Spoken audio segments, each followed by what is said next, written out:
Dans la vidéo précédente, nous avons commencé à travailler à propos des fractions. Nous avions dit que les fractions permettaient d'indiquer un nombre entre deux nombres entiers, entre 1 et 2, entre 2 et 3, entre 3 et 4. Ces fractions, elles sont écrites avec un trait comme ceci. Te souviens-tu du nombre par lequel on commence? Petite pause. Oui, il s'agit du dénominateur et le deuxième nombre qu'on regarde, c'est celui du haut. Comment s'appelle-t-il? Petite pause. Il s'appelle le numérateur. Je commence donc toujours par observer, regarder le dénominateur. Qu'est-ce qu'il signifie ce dénominateur? Petite pause. Il indique en combien de parts égales on a coupé l'unité. Ensuite, on regarde le numérateur qui indique combien de parts j'ai pris. Te souviens-tu de la règle d'or? Petite pause. La règle d'or, c'est que je regarde toujours en premier le dénominateur. Regarde maintenant ces exercices et essaie de les effectuer. Je te donne la consigne, il faut ici, dans cette représentation, prendre le bon nombre de parts et ici indiquer où se trouve la fraction. Essaie de le faire pour 4 sixièmes, petite pause. Pour 4 sixièmes, l'unité a été coupée en 6, j'en prends 4. Ici, elle a été coupée en 6 parties égales, 0, 1, 2, 3, 4, 5, 6. Je prendrai donc 4 parts égales, c'est-à-dire 0, 1, 2, 3, 4. Le 4 sixième est donc ici.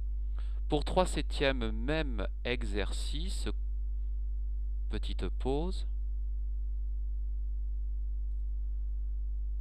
Il a été coupé, cette unité a été coupée en 7 parties, j'en prends 3. 3 parts égales, bien entendu. Et je peux dire que 3 septièmes se place à 0, 1, 2, 3 parts des 7 qui ont été coupés dans l'unité. Pour 2 neuvièmes, petite pause. Eh bien, j'ai coupé en 9 parties égales l'unité, j'en prends 2.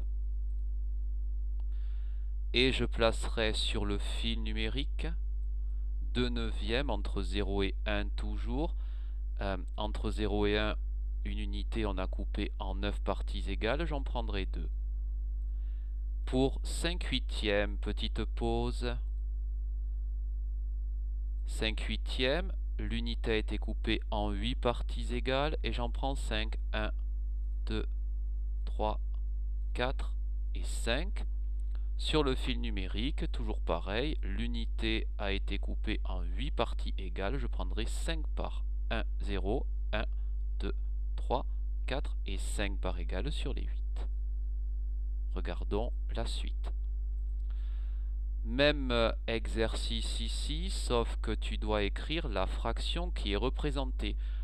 Commence toujours par regarder en combien de parts est coupée l'unité pour ensuite en déduire combien de parts je prends. Pour cette représentation, tout d'abord, petite pause.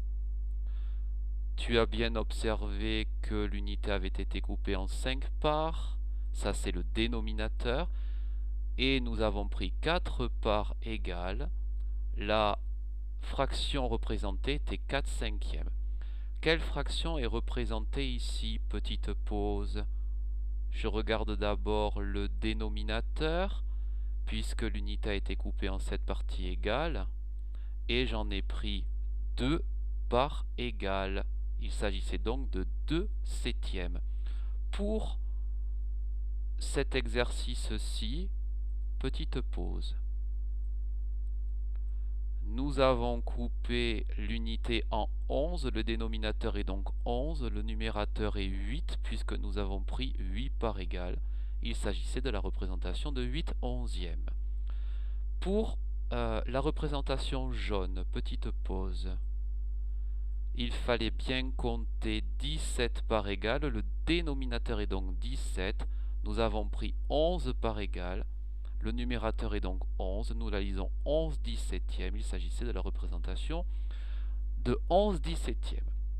Nous passons maintenant dans la deuxième représentation, le deuxième type de représentation par fil numérique.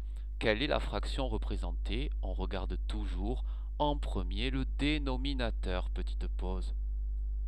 Il fallait bien compter, il y avait 21 parts égales au dénominateur et j'en prenais 7.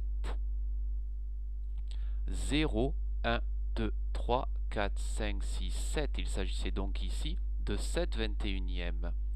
Sur le fil numérique vert, ici, quelle est la fraction représentée? Petite pause. Nous avions coupé l'unité en 12 parties égales, 12 dénominateurs. On a pris 9 parts égales, 12 numérateurs. Il s'agissait de la représentation de 9 douzièmes. Pour la représentation en fil numérique de cette fraction, quelle va être cette fraction? Petite pause. Nous avons coupé l'unité en 8 parts égales. Il s'agit donc du dénominateur et le numérateur sera une part égale, 1 huitième. Pour le fil numérique fuchsia, quelle est la représentation de cette fraction? Petite pause. Nous avons coupé l'unité en 7 parts égales et il s'agissait de prendre 3 parts égales, 0, 1, 2, 3.